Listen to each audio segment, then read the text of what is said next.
और चलिए रुक कर लेंगे इसी बीच एक और बड़ी खबर की ओर, जो कि छत्तीसगढ़ से ही सामने आ रही है। दरअसल बीजेपी मतदाताओं का अभिनंदन करेगी। आज से 14 जुलाई तक अभिनंदन कार्यक्रम का आयोजन किया जाएगा, जिसमें बीजेपी अपने सभी मतदाताओं का अभिनंदन करेगी।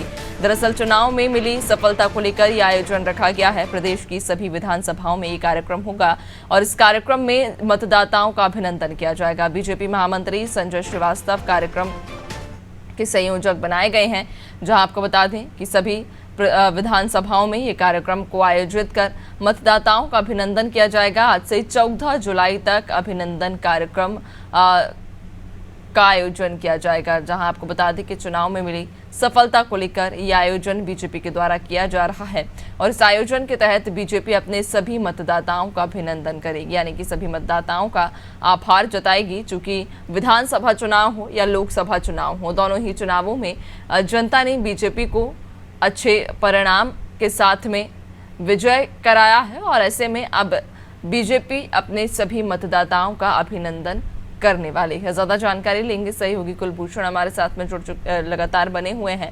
कुलभूषण, चाहे लोकसभा का चुनाव हो या उसके पहले विधानसभा का चुनाव हो, दोनों ही चुनावों में देखा गया कि जनता ने बीजेपी को आशीर्वाद दिया और भारी बहुमत के साथ में जीत भी दर्ज कराई है, जिसको लेकर बीजेपी अब सभी मतदाताओं का आभार जताने जा रही है। क्या कार्यक्रम रहेगा, क्या रूपरेखा रहेगी? जी बिल्कुल जी, 27 जून से लेकर 14 जुलाई तक जो है भारतीय जनता पार्टी जो है वो प्रत्येक छत्तीसगढ़ के सभी विधानसभा क्षेत्रों में जनता का आभार जताने वाली है, जनता का अभिनंदन करने वाली है। माथे पे तिलक, फटका और साल श्रीफल के साथ वो जनता से वहां पर उनका अभिनंदन करेगी। हर विधानसभा क्षेत्र में कार्यक्रम आयोजित किए जा रहे हैं। उसके लिए सभी विधानसभा क्षेत्र के जो अध्यक्ष हैं उन सभी को ये जिम्मेदारियां दी गई हैं। सभी विधायकों को उनके क्षेत्रों की जिम्मेदारियां दी गई हैं कि वो अपने क्षेत्र के लोगों से मिले, उनका आभार जताएं, उनसे रूबरू हुए, उनकी समस्याएं जाने और उनके आने वाले जो नगरीय निकाय चुनाव हैं उनमें उनकी जो इसी तरह जो हेल्प है, उनकी इसी तरह जो मदद है उनको बरकरार रखने की उसमें बात की जाएगी। यकीनन तौर पर भाजपा का ये जो कदम है वो आने वाले नगरीय निकाय चुनाव में एक मास्टर स्ट्रोक साबित होने वाला है। जिस तरह वो पहले ही 6 महीना पहले ही जो जनता के बीच वो जा रहे हैं, जनता का अभिनंदन कर रहे हैं और जनता इससे काफी खुश है, तो जिस तरह वो रूबरू हो पाएंगे और इसी तरह अपने जो जनप्रतिनिधि है उससे भी जनता वहां पर मिल पाएगी, अपनी जो समस्या है वहां पर वो रख पाएगी।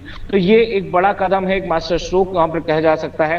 जिस तरह से भाजपा जो है वो 27 जून से जो 14 जुलाई तक प्रत्येक विधानसभा क्षेत्र में ये कार्यक्रम होंगे। हजारों की संख्या में जो भाजपा के कार्यकर्ता हैं, जो जनता है, वो उनसे मुलाकात कर पाएगी, वो अपनी समस्याएं रख पाएगी, उनका आभार व्यक्त होगा। इससे यकीनन तौर पर उनका भी मनोबल बढ़ेगा और नगरीय निकाय चुनाव में और भी दमदारी के साथ वो कार्य करने के लिए वहां पर मौजूद रहेंगे। तो यकीनन तौर पर ये बहुत बड़ा कदम है और जिस तरह से भाजपा इससे लेकर आती है, क्योंकि भाजपा इन सब चीजों में बहुत ही आगे रहती है, कांग्रेस इसमें काफी पीछे हो जाती है।